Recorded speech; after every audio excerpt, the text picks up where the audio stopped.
Bonjour à tous, ça va? Aujourd'hui, notre groupe, moi, Isrina Olia et mon ami Riskia Prianto, nous allons présenter de femmes écrivaines au XXe siècle. Où sont-elles? Elles sont Nathalie Sarraute et Marguerite Yourcenar.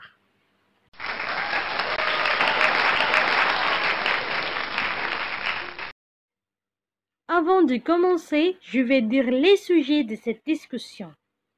Tout d'abord, nous allons expliquer la condition sociale du XXe siècle et alors nous allons présenter une petite biographie de Nathalie Sarraute et Marguerite Yourcenar et puis nous allons présenter les canons 2 et enfin nous allons vous montrer notre spectacle. Le XXe siècle marque d'indéniables progrès quant à la place des femmes dans la société française. Les acquis en termes d'émancipation ont été nombreux. De grands combats ont été menés et témoignent de ces progrès. Dans les domaines du travail et de la vie politique, les conquêtes de nouveaux droits ont garanti l'émancipation. Cependant, les inégalités demeurent nombreuses par rapport aux hommes et les acquis ont besoin d'être défendus. La France est finalement l'un des derniers pays en Europe à accorder le droit de vote aux femmes. Il est discuté et voté en large majorité par les députés en mai 1919, mais la décision est bloquée par le Sénat. On s'inquiète que le vote féminin puisse être influencé par l'Église et que la République soit en danger. Depuis le début du XIXe siècle et le Code napoléonien, la femme est longtemps restée dépendante de son mari. Selon le Code civil de 1804, elle ne pouvait disposer de ses biens, ni étudier, travailler ou utiliser son salaire sans l'autorisation de son mari. La femme est considérée avant tout comme une mère de famille soumise. Avec la révolution industrielle et le développement économique du début du XXe siècle, l'emploi salarié féminin se développe.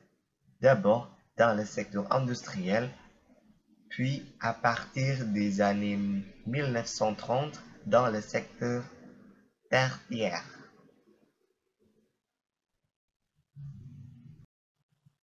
Voilà, c'est Nathalie Sarraute. Nathalie Sarraute. À l'origine, Nathalie Sarraute s'appelle Nathalie Tcherniak. Elle est née le 18 juillet 1900, près de Moscou, dans une famille d'intellectuels juifs. Son père, Ilya Novatcherniak, est docteur sciences et ingénieur en chimie. Sa mère, Pauline Tchatunovsky, est une écrivain qui publia nouvelles et romans sous le pseudonyme Fichorsky. Cependant, l'enfance de Nathalie Sarraute ne se déroulera pas principalement en Russie puisque de ses 2 ans, divorcée de son père, sa mère l'amène vivre sur Paris. Elles habitent dans le 5e arrondissement. Elle va à l'école maternelle de la rue de Feuillantine. Le français est dans sa première langue. Toutefois, chaque année, elle passe un mois avec son père, soit en Russie, soit en Suisse, entretenant ainsi des liens avec son pays d'origine. Lorsqu'elle a 6 ans, Nathalie Tcherniak retourne en Russie, à Saint-Pétersbourg, avec sa mère et son nouveau mari Nicolas Boretsky. À l'inverse, Ilya Novatcherniak, le père de Nathalie, connaît des difficultés en Russie du fait de ses opinions politiques et est alors contraint d'émigrer à Paris. Il va créer une usine de matières colorantes à Vanves. À 9 ans, Nathalie quitte Saint-Pétersbourg pour retourner vivre à Paris chez son père, qui entre-temps s'est remarié et qui donna Nathalie une demi-sœur, Hélène. Son demi-frère, Jacques, naîtra lui en 1917. Nathalie restera à Paris chez son père et ne retournera plus en Russie avant 1936. Elle s'inscrit d'abord en anglais à la Sorbonne et y obtient sa licence d'anglais. Puis, elle s'inscrit à Oxford en histoire de l'art. Elle part ensuite 6 mois à Berlin, suivre les cours de sociologie de Werner Sombart. Elle ne s'arrête pas là et s'inscrit en licence à la faculté de droit à Paris. Elle y rencontre Raymond Sarraute, juriste comme elle. Ils partagent ses goûts littéraires et artistiques et l'encouragent à écrire. Ce dernier deviendra son mari en 1925. Ils auront 3 filles, Claude, Anne et Dominique. Nathalie travaille 1 an et s'inscrit en doctorat de droit. Elle s'inscrit au barreau de Paris comme stagiaire. Elle sera avocate jusqu'en 1941 et plaidera plusieurs affaires en correctionnel. Sa carrière est internationale. Voilà, c'est Marguerite Yourcenar. Marguerite Antoinette Jeanne-Marie Ghislaine Kleinwacht de Crayoncourt, dite Marguerite Yourcenar. Elle est née à Bruxelles le 9 juin 1903. Yourcenar est une citoyenne belge, française et américaine. Marguerite est romancière, poète, essayiste, écrivaine, traductrice et passionnée de voyage. Son père s'appelait Michel Kleinwacht de Crayoncourt. Il est français et alors le nom de sa mère était Fronon de Cartier. Elle est décédée au moment de la naissance de Marguerite. Depuis que Marguerite est bébé, elle est gardée par sa tante en Belgique jusqu'en 1912 avec sa tante et sa famille. Après 5 ans, elle est prise en charge par son père en France. Puis, en 1919, Yourcenar a terminé ses études au lycée. Depuis l'âge de 16 ans, elle avait commencé à écrire jusqu'à ce qu'en 1921, elle publie le premier livre intitulé Le jardin de Chiméré. Ces romans soulevant des questions historiques qui font de lui un écrivain célèbre. Yourcenar a déménagé aux États-Unis pendant la Seconde Guerre mondiale pour éviter l'agitation causée par la Seconde Guerre mondiale.